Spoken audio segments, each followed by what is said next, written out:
Good morning mga lods. Adlaw karon nga Domingo. Nanlaba gyud ta kay mao ra man ni ato ang bakante. Kumenduha sa kong asawa kay mao man atong trabaho. Maglaba ning hinlo ta sulod sa ato ang balay nga gamay kay every Sunday gyud ta mang hinlo. So pag human ako pahinlo sa sulod, plan silhig na sad ta kay atong silhigan ang atong palibot para mahinlo ning ato ang tugaran. So after ani sa paghinlo, ngini sa gamay pa ko, anak ko sa mag-uuma, walay trabaho sa mua, tusan mi sa among mama.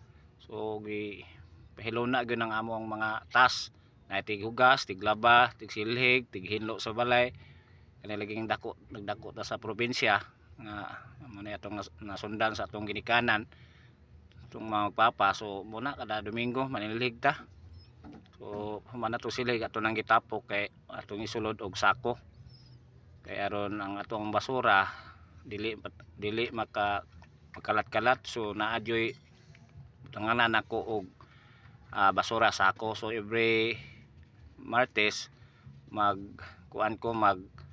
amo na ilabay dito sa kuan na mga night truck sa basura mong kuha sa mo ang barangay kada Martes. So una nga manghinlo ta sa ato ang tugaran para limpyo nga ato ang palibot.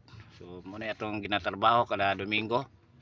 So lagi muna atong nasunod sa ato ang ginikanan gamay pa ta. So ito nang gisilhigan then atong gitapok human atong gisulod sa sako para dili magpasad-pasad ang atong mga basura nang isulod. So akong gitapok, akong gisilhig yun na, akong gisulod sa sako kaya aron limpyo ang ato ang tugaran. Mindot kay pagatan-aon nga usa ta sa